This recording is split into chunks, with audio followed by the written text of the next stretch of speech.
Bueno, continuamos con el programa.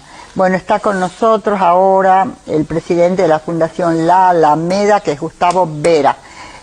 Gustavo, mucho gusto y gracias por presentarse en nuestro programa. No, por favor, gracias por invitarme. Gracias, gracias. Yo que le estaba preguntando sobre sus actividades en la actualidad. Usted me dice que sigue con lo que es lo básico en La Alameda. ¿Cuál es la actividad de la fundación esta que usted tiene? Bueno, La Alameda nació como una asamblea barrial y hoy está en 20 provincias y fundamentalmente se ha destacado por su lucha inclaudicable contra la trata con fines de explotación laboral, la trata con fines de explotación sexual, la explotación infantil, también la lucha contra el narcotráfico y el crimen organizado, pero es conocida nacional e incluso internacionalmente por haber logrado muchas políticas públicas en Argentina. Hemos colaborado activamente en la sanción de la ley de trata del 2008, la reforma del 2012. Estuvimos encabezando el comité, yo encabecé el Comité Nacional de Lucha contra la Trata, que dependía de Jefatura de Gabinete durante 4 años, durante el cual se rescataron 5.200 víctimas de todo el país. Se armaron programas para acompañamiento terapéutico, patrocinio jurídico gratuito, ayuda económica, capacitación remunerada para la reinserción laboral. También logramos empezar a generar políticas de acceso a la vivienda. En Salta en particular sacamos una ley provincial que prevé la incorporación laboral de personas que fueron rescatadas del delito de trata por empresas privadas, y el Estado provincial les garantiza exenciones impositivas importantes durante un año.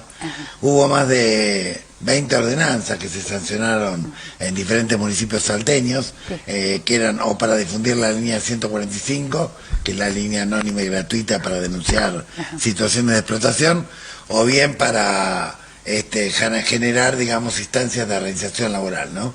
Mosconi, Orán, Tartagal, Guaray, Pichanar, bueno, un montón de municipios han votado ese tipo de resoluciones. Es decir, que ustedes van primero por tratar de encontrar una legalidad dentro de las actividades que tienen en general la sociedad para poder proteger a esas personas. Sí, por supuesto. Rescatarlas. Sí, además fui legislador de la Ciudad de Buenos Aires, fui autor de la ley que cerró todos los prostíbulos de la ciudad, algunos muy emblemáticos que estaban frente al cementerio de Recoleta, y también hemos sido conocidos por haber desmantelado muchos entornos corruptos que había dentro del Estado. La primera división de trata de la Federal en el año 2010, más de 90 comisarios. Desmantelamos 6 prostíbulos que eran propiedad de un juez de la Corte Suprema de Justicia. Descubrimos talleres clandestinos de la primera dama de alguien que fue presidente hace 2 mandatos atrás. Por lo tanto, bueno, nuestra organización es bastante conocida, y en el interior también hemos tenido casos muy resonantes en los que hemos intervenido. La casita de Río Gallego, un entramado de prostíbulos muy grande en Mar del Plata, el trabajo infantil en el ajo y la cebolla en Mendoza. También intervenimos fuertemente en la causa Loan, digamos, en Corrientes, recientemente. Y bueno, y durante 25 años que lleva nuestra organización de vida, 17 fuimos acompañados por el padre Jorge Bergoglio y luego Papa Francisco, hasta que partió a la casa del Señor. Pero bueno, el apoyo de Bergoglio fue decisivo para visibilizar el tema, para acelerar cambios que eran necesarios en Argentina, y para proteger a muchas víctimas en la propia organización, que denunciaba situaciones muy inquietantes, ¿no? Por ejemplo, acá mismo, inclusive en la zona fronteriza de Bermejo, Orán, Agua Blanca, digamos, donde tenemos tantas situaciones complejas, ¿no? Sí, exactamente. Es una situación social muy compleja, y después económica también, y política, así que tiene todos los condimentos. Sí, nosotros estamos a partir del triple narcofemicidio, que volvió a abrir de vuelta el debate en la sociedad, entre otros horrores que hemos vivido, el debate de la sociedad respecto a la penetración del narcotráfico en diferentes periferias de los municipios a partir del abandono del Estado.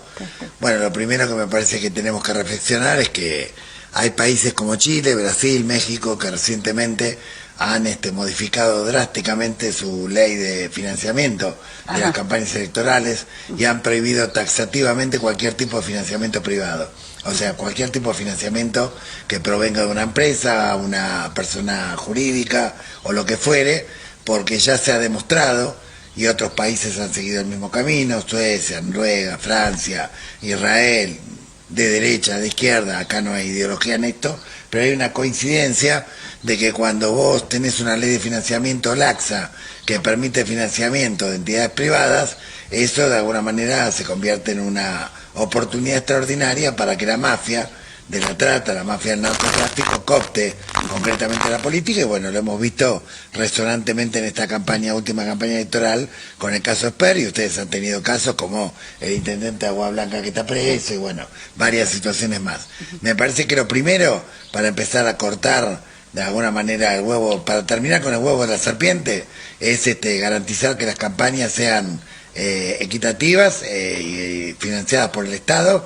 Vale la pena de alguna manera que el Estado la financie, a los partidos que están por supuesto legalmente constituidos, que han conseguido la cantidad de afiliados necesaria que establece la ley, pero prohibir el financiamiento privado es una manera por lo menos de garantizar que los que llegan a lugares ejecutivos no lleguen financiados por el narcotráfico o por la trata, porque si llegan financiados por la mafia, difícilmente van a luchar contra la mafia, ¿no? Sí, ahora Gustavo, dígame una cosa, ¿cómo se controla la entrada de dinero narco en un país como el nuestro, por ejemplo, hoy en día, ¿no? No estoy hablando ni de años atrás, ni de los años que vendrán, porque no sabemos, pero ahora nosotros vemos que la narcocriminalidad está al máximo, así que dentro de eso puede existir cualquier otro tipo de negocio. Sí, a ver, el narcotráfico y la trata de personas son dos de los tres delitos más rentables a escala mundial, forman parte del crimen organizado, y obviamente son delitos que no se pueden cometer si no hay complicidad estatal. Exacto. Por lo tanto, para que pueda haber narcotráfico circulando, como el centenar de galpones clandestinos que tenés en Orán, que todos los días reciben lo que se te ocurra, y que aparte son transportados por una empresa de transporte que todo el mundo conoce, y cada tanto deja un remanente para que hagan estadística y parezca como que están haciendo un combate contra el narcotráfico. Todo ese cuento la población lo conoce perfectamente. Eso se lo combate primero saneando la política, que son los que toman las decisiones, ¿no? O sea, los ministros de seguridad, los gobiernos, que son los que toman las decisiones, incluso de qué hacer en las fronteras, por donde entra el narcotráfico, fronteras complejas, ¿no? Como la de acá, como la que tenemos también, la frontera seca que tenemos en Las Lomitas, Asunción, Anagua, Clorinda, que limita Formosa con Paraguay, la triple frontera, ¿no? La hidrovía, donde van muchos granos contrabandeados para Paraguay y viene mucha cocaína y marihuana transgénica que desemboca en los puertos de San Lorenzo. Todo son esto infinitos, son infinitos. Pero por eso, todo esto ocurre porque obviamente hay complicidad política, judicial y policial bien arriba. Claro. Si no hubiera complicidad política, judicial y policial, esto no ocurriría. Y ocurre porque obviamente las campañas electorales se financian, o sea, los propios narcos ofrecen financiar las campañas para después garantizarse la impunidad de la zona liberada, ¿no? No, y después, aunque no financiaran la campaña, financian la actividad del político dentro del poder, entonces... Las dos cosas. Tenemos un círculo de hierro que a veces círculo vicioso que se retorna. Exactamente, las dos cosas, si vos acordate que cuando recuperamos la democracia había otro tipo de esquema de financiamiento que fue modificado en la época de Menem. Casualmente, cuando fue modificado fue cuando la Argentina se empezó a convertir en un país de tránsito de estupefacientes en gran escala. Pero si vos recordás, la elección del 83, 85, 87, 89, fueron elecciones que primordialmente las financiaba el Estado, había un juego de partidos, vos no tenés una sola denuncia de esa época de políticos vinculados al crimen organizado, y a partir de los 90 tenés toneladas de denuncias de políticos, sean concejal, intendente, diputado, ministro, que tienen de alguna manera algún vínculo con el tráfico de armas. Bueno, el tráfico de armas, por ejemplo, vos tuviste dos regimientos en el 2011-2015 que fueron asaltados en Rosario, y algunas de esas armas aparecieron ahora en el operativo de Río de Janeiro de Comando Parmelo. O sea, claramente hay una conexión, claro. Y una conexión bien alta, bien de arriba. Que quieran fingir demencia no significa que no exista, la gente lo conoce, la gente lo sabe. ¿Por qué no lo denuncia? Porque obviamente no quiere correr riesgo de vida. Y entonces la Alameda es una organización a la cual pueden recurrir y nosotros afrontar esa denuncia de alguna manera y preservar el anonimato de quien denuncia. Y si estamos vivos es gracias a este señor, cuyo libro vine a presentar, Ajá. que se llama Jorge Mario Bergoglio, que fue el Papa Francisco, y fue el que nos protegió durante mucho tiempo, claro, para que no termináramos flotando en el Río de la Plata, ¿no? Por las denuncias que hacíamos. Eso es lo que yo digo, porque ustedes tuvieron un buen respaldo, pero hay épocas en donde, y mucho tiempo aquí en Argentina, dijeron que no nos preocupáramos porque era de paso la Bueno, droga. Entonces nosotros estamos siempre, bueno, ahora no. Pero nosotros tomamos... Las cosas que están pasando son muy graves. Nosotros, cualquier televidente puede ver la página de la Alameda es muy visible en un montón de páginas, pero nuestra página tiene varios teléfonos, algunos que atienden las 24 horas, 365 días del año, pueden mandar un mail, un correo, lo que fuera. La gente sabe que cuando denuncia la Alameda, así se trate de una persona del más alto rango, nosotros no vamos a callar, vamos a denunciar donde corresponda. Hemos logrado muchas causas que avanzaran, hemos logrado procesar mucha gente, hemos logrado incautar muchos bienes, por lo tanto no le tenemos miedo al narcotráfico, ni a la trata, ni a trabajo esclavo, y la gente, yo sé muchas veces que hay mucha angustia en gente buena, en gente que ve que hay delitos, pero tiene miedo de denunciarlos por temor a exponerse. Bueno, claro, la Alameda es un canal para que la gente no se exponga, para que denuncie, y la Alameda, por eso armamos... Se hace cargo. Exactamente, nuestra fundación no es para juntar dinero, nuestra fundación es para poder ser querellante en causas jurídicas. Claro. Para ser querellante tenías que constituir una fundación. Ahora, si ustedes ven los fondos de la fundación, se reirían, porque realmente hemos venido en auto, digamos, para que se den una idea, hasta Pichanal. Se trabaja con lo que se puede. Jorge, respecto, vos que vivís aquí en la zona, ¿qué tendrías para preguntarle a... No, yo le digo que Gustavo? él, por ejemplo, que recorrió el interior, ¿cómo vio la situación social, económica ahora, en este momento? ¿Cómo es la situación? Bueno, muy difícil, sobre todo muy expuesta a nuestra juventud, niños, niñas y sobre todo los adolescentes, porque la falta de trabajo, la falta de horizonte, la falta de futuro, es un cóctel de depresión, de ansiedad, de necesidades, ¿no? de demoralización, y después hay dos puertas al infierno. Una puerta es el narcomenudeo, o concretamente el joven que de alguna manera está muy angustiado, que no encuentra salida de ningún tipo, de repente se le ofrece un estupefaciente, de repente se escapa unos minutos de la realidad, después quiere seguir consumiendo, no tiene con qué para seguir consumiendo, entonces para poder seguir consumiendo acepta las reglas que le impone el dealer, y le impone ser mula, ser soldado, prostituirlo, explotarlo laboralmente. Es decir, hay situaciones de esclavitud que se producen a través de contacto con la adicción. Y otra situación de esclavitud que se está generando en importante escala y que hay que trabajar con una campaña de prevención muy fuerte en las escuelas, y esto tendría que ser institucional, claro, es el tema de la virtualidad. La virtualidad forma parte ya de nuestra cotidianidad. Nosotros todos los días, gran parte del día, estamos relacionándonos laboralmente, socialmente, familiarmente, a través del teléfono, a través de plataformas virtuales, ya sea por WhatsApp, ya sea por mail, ya sea por Instagram, TikTok, Facebook, etcétera. Y nuestros niños, niñas y adolescentes están expuestos, concretamente, a ser captados con promesas engañosas. El cuento del novio, el cuento del amigo, el cuento de una oferta laboral, el cuento de viajar a otro país y que te manden transferencia electrónica a un pibe de 18 y que se va, o piba, y que se vaya sin que le avise a los padres. La mayoría de las causas de trata hoy comienzan en el ámbito virtual. Es más, hay causas de explotación sexual que ya están siendo juzgadas, digamos, donde no hay contacto entre el verdugo y la víctima. O sea, no hubo una violación directa, sino simbólica, porque lo que hubo fue un rapto de imágenes íntimas, abusando de la confianza de esa persona, que fueron a parar a una página de pedofilia o pederastía, y que hace un daño extraordinario en la psiquis de ese menor. Entonces, trabajar el tema de la prevención en los entornos digitales es estratégico y los únicos que lo pueden trabajar de manera sistemática, de manera seria, son los docentes a los cuales hay que preparar. Claro. Esto se hace muy esporádicamente.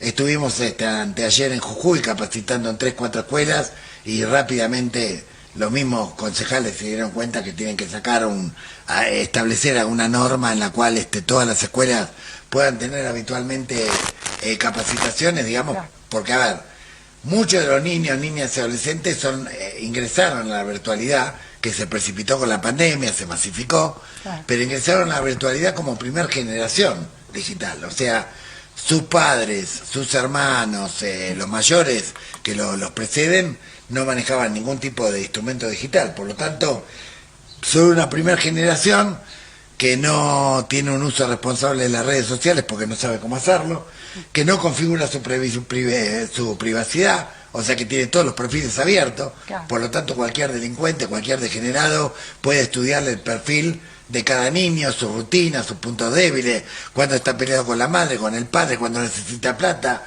cuando está angustiado. Sus actividades. Y sobre esa caracterización elaborar un personaje ficticio para tratar de captarlo con fines de explotación, ¿sí? Ya sea virtual o directamente presencial, ¿no? Lógico. Bueno, vos que estás permanentemente en la calle, en contacto con la gente, por ejemplo, a partir de estas últimas elecciones, ¿cómo resolvemos? Perdón, porque me preguntaron ustedes también cómo lo vi acá en la zona. Bueno, sí.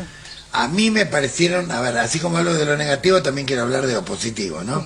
Me pareció maravillosa la obra que están haciendo los franciscanos en Pichanal, maravillosa, con muy pocos recursos, realmente un trabajo de contención extraordinario. No conozco.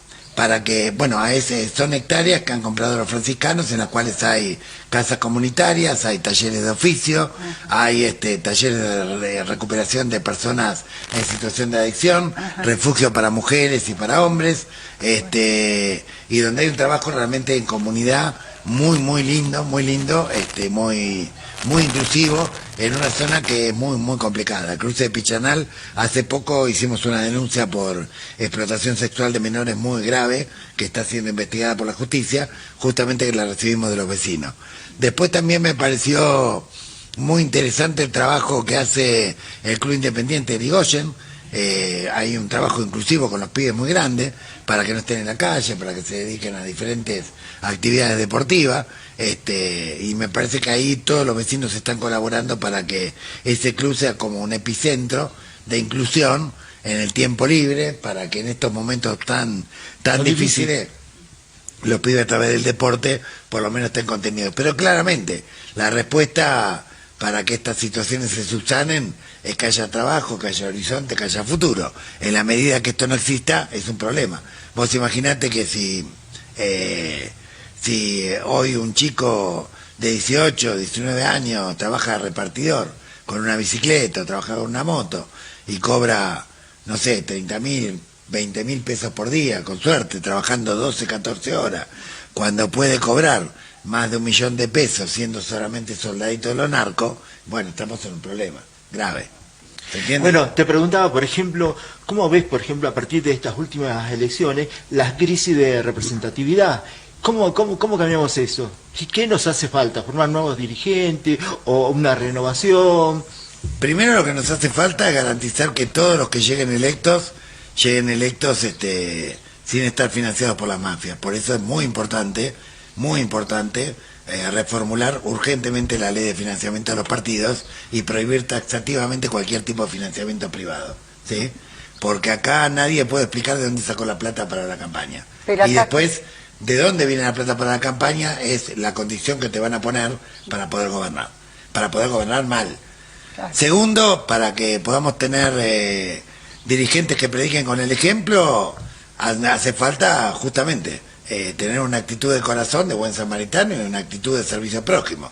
Que no es posible, me dirán algunos. Bueno, miren, acabamos de tener durante 12 años a un argentino que fue jefe de Estado de uno de los 5 estados más importantes del planeta, estoy hablando del Papa Francisco, que vivía en un cuartito en Santa Marta, que comía con los mozos y con los cocineros, que había renunciado al 70% de su salario, que se involucraba a favor de la paz, a favor de la fraternidad humana, a favor del cuidado de la casa común, que murió y se hizo un funeral muy humilde, que tiene una tumba muy sencilla, y no va a haber argentino, van a venir nuestros hijos, nuestros nietos, nuestros bisnietos, nuestros tataranietos, y van a estudiar la historia, y va a estar San Martín, va a estar Güemes, va a estar Juana Zurduy, va a estar un montón de próceres, pero arriba de todo, el más influyente, el más importante, el que más le llegó Francisco. Y Francisco llegó ejerciendo el poder como jefe de Estado en condiciones de humildad extraordinaria. Por lo tanto, si se puede ejercer, siendo uno de los 5 jefes de Estado más importantes del planeta, en condiciones de humildad, concretamente, el servicio para el prójimo, para la sociedad, yo no entiendo entonces por qué un concejal cuando es electo cambia de novia, cambia de auto, vidrio polarizado, ya no saluda a los vecinos. A ver, y digamos, ya ahora, vos ahora acaba de terminar la elección, vos te pones a hablar con muchos dirigentes y en vez de estar preocupados por el acuerdo espantoso que acaba de firmar el gobierno nacional con Estados Unidos, que prácticamente es la puerta para la entrega de los recursos estratégicos, están preocupados en qué va a ser fulanito, qué va a ser menganito, a qué me voy a postular dentro de 2 años. O sea, cuando vos estás preocupado por tu propio ombligo y no estás preocupado por lo que le está ocurriendo al pueblo, ahí ya tenés un problema. Y el problema viene de base. La base es cómo llegan esos políticos concretamente a estar representados, porque una persona honesta no se va a dejar financiar por el narcotráfico o por la mafia. Por eso las personas honestas no van a llegar nunca con estas condiciones de juego. Pero también le voy a decir que sinceramente es muy difícil luchar contra una cuestión, un veneno que da muchísima plata. Y Mirá, sabes que acá siempre estamos con que el silencio, la gente, ¿quién elige a estos gobernantes? Y la gente, porque sabe que la ley electoral les permite tirar el voto y no exigir ninguna responsabilidad con el votante. Entonces nosotros vamos mal en peor, y ahora yo creo que este último tiempo aquí en Salta se han producido una serie de catástrofes humanas porque se han matado gente y estamos en situación de no saber qué es lo que pasa acá, y yo entiendo que un desmadre de esta índole es porque fuerzas mayores ya están trabajando de una manera que es imparable para la sociedad. Probablemente, como decía Francisco y antes Bergoglio, a la Argentina le hace falta llorar. A la Argentina le hace falta llorar, a la Argentina le hace falta que su pueblo se dé cuenta la catástrofe que se va generando. Sí. Muchas veces hubo masacres en este pueblo.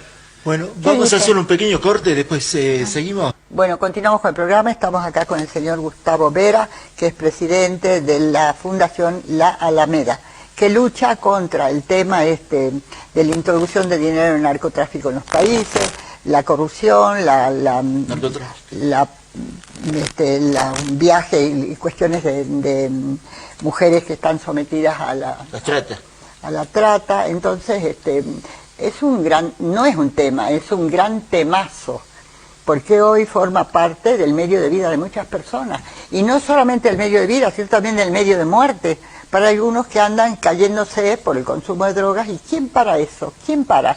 Si aquí en el país dice, usted está enfermo, usted tiene que dar su consentimiento para que se lo interne. Y como nadie va a dar el consentimiento para que le quiten la droga, entonces están ahí los pobres dando vuelta en el mundo sin remedio. Entonces estamos creando un infierno que vamos a ver cómo lo manejamos. Eso estamos hablando ahora, cómo manejamos el infierno en el que estamos. Bueno, en principio tratando de aprender de quien nos ha mostrado un camino. Yo vine a presentar un libro a un precio de costo para que se reimprima y se distribuya por todo el país, que tiene el contenido de más de 500 cartas que me compartió Francisco mediante Bergoglio, hablando sobre estos temas: narcotráfico, trata, refugiados, migrantes, la guerra, la paz, climática, la guerra, la paz, los viajes apostólicos. Este libro que se llama La amistad no se negocia. Está escrito por el Papa. Está escrito por yo, que fui amigo personal del Papa, pero en realidad lo que hice fue ordenar las cartas del Papa, que me envió a mí, ¿sí? Que incluso están en las últimas páginas, tienen varias cartas del Papa, ¿sí? Textuales y firmadas, con fecha de distintos años. ¿Cómo es el título, Gustavo, del libro? El libro se llama La amistad no se negocia y tiene que ver con lo que estábamos charlando anteriormente. él recibía informes sobre la Argentina y otros países de Latinoamérica y del mundo por canales oficiales, pero también recibía informes de sus amigos personales. Claro. Obviamente los informes míos eran un poquitito más picantes que los informes oficiales. Claro. Entonces a los canales oficiales no les gustaba la amistad que nosotros habíamos ya construido en Buenos Aires con Bergoglio, y por lo tanto trataban de hacer campañas, operaciones de prensa, y grandes medios nacionales, por ejemplo, llegaron a decir que a mí me habían expulsado del Vaticano, que no sé qué, año 2016, 2017. Y bueno, el Papa, cansado de todos estos chimeríos y calumnias, varias veces escribía, pero en una de las cartas escribió: no sería de mal nacido ponerme a interpretar las intenciones de esta gente, pero lo único que puedo decir es que Dios me dio un don, y es que la amistad no se negocia, y todos los días le rezo a Dios para poder sostenerla. Y de hecho la sostuvo, y nos seguimos escribiendo, nos seguimos hablando hasta un poquito antes de su internación y después su partida a la casa del Señor. Y bueno, y en esos 17 años de amistad compartida, de lucha común contra la mafia, me enseñó muchas cosas, entre otras cosas me dio clases magistrales sobre el ejercicio del poder, concretamente. Él tenía frases que eran muy importantes, que serían para los políticos. La primera de ellas es que nunca vas a ver un camión de mudanza detrás de un cortejo fúnebre, o sea que todo lo que acumule no te sirve para nada, porque te vas a ir tan desnudo como cuando viniste a esta vida, que estás de paso por esta vida, y que tu función o tu misión es dejar las cosas mejor de lo que las encontraste para las futuras generaciones. Y si no te importan las futuras generaciones, por lo menos para tus nietos, ¿sí? También el Papa decía que cuando uno va subiendo una escalera tiene que ir saludando a todos los que ven en el camino, porque son los mismos que va a ver cuando baje. En la vida todo lo que sube baja. Y también decía que cuanto más alto, más bajo. O sea, cuanto más responsabilidad tiene uno, más humilde tiene que ser. Y eso era Francisco. Fíjense que los últimos días Francisco, en vez de preferir estar en una clínica del Vaticano internado, prefirió celebrar con su pueblo la Semana Santa, y se fue a lavarle los pies a los presos, a donar los últimos pesitos que tenía para que en las cárceles hicieran emprendimientos productivos, para que aprendieran un oficio y se reinsertaran luego socialmente de manera sana. Y además despidiéndose del personal del Vaticano, de los mozos, los cocineros, las personas más sencillas, que son con las que él trataba, y despidiéndose del pueblo de Dios aquel domingo de Pascua. Pero, a ver, lo que nos enseña esto, y se lo explicaba el otro día en un colegio a más de 200 chicos en Orán, digo porque los chicos, los adolescentes de hoy, 16, 17 años, están escépticos y piensan que todo poder corrompe, o toda persona que llega al poder corrompe, y esto no es verdad. No solamente no corrompe, sino que en realidad, si vos tenés una decisión de corazón de servir al prójimo, lo servís. Yo fui diputado 4 años en la ciudad de Buenos Aires, una de las legislaturas más ricas que hay en la ciudad, en el país, digamos, por presupuesto.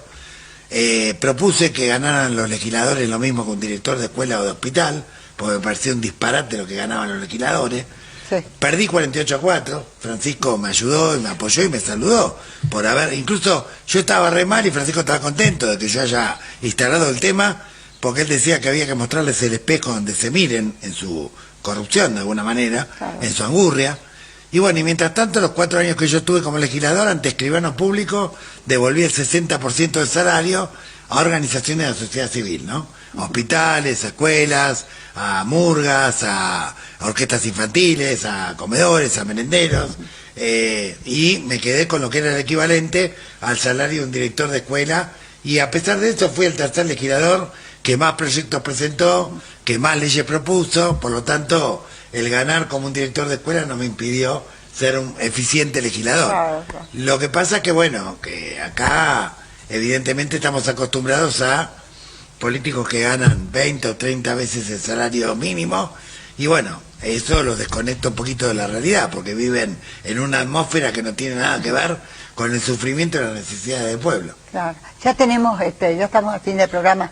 Gustavo, bueno, en este caso usted nos ha noticiado de algo muy importante, que hay una institución donde se puede acudir, aunque sea para confiar cuestiones del medio, de lo que está pasando, Absolutamente. y ver dónde se puede, dónde encuentran la solución o dónde hay el estado de alerta que se tiene que Y crear además, de la la Alameda población. también está en Salta. La Alameda tiene gente acá en Salta Capital y también tiene compañeras y compañeros en Orán. Así que le vamos a dejar el contacto, pero aparte pueden hacer el contacto con la línea nacional que los deriva También. a cada los uno de compañeros nosotros. y compañeras de la provincia. Perfecto, eso es muy importante, y que escuchen todos nuestros oyentes, nuestros televidentes, porque yo creo que cada uno se está haciendo preguntas muy profundas en este momento. Así que le agradecemos por seguir este camino que es difícil, y menos mal que, como usted dice, tuvo un gran respaldo de una gran personalidad como fue el Papa Bergoglio. Y bueno, en este caso nos despediremos hasta cualquier momento que nos podamos poner en contacto, y le deseamos mucha suerte. Muy bien, muchas gracias por invitarme. Bueno, Gracias muchas por venir. Gracias por venir, es verdad. Muchas gracias, ¿no? Y quiero decirle de que lo felicito que haya andado por Pichanal, por la comunidad del Padre Roque Cheli. Así es. La vi nacer a la comunidad del Padre Roque Un trabajo Cheli. extraordinario el padre. Sí, Extraordinario. bárbaro. Que dejó además muy buenos discípulos trabajando ahí. Rodeado de los huichí ahí. Exactamente. Así es.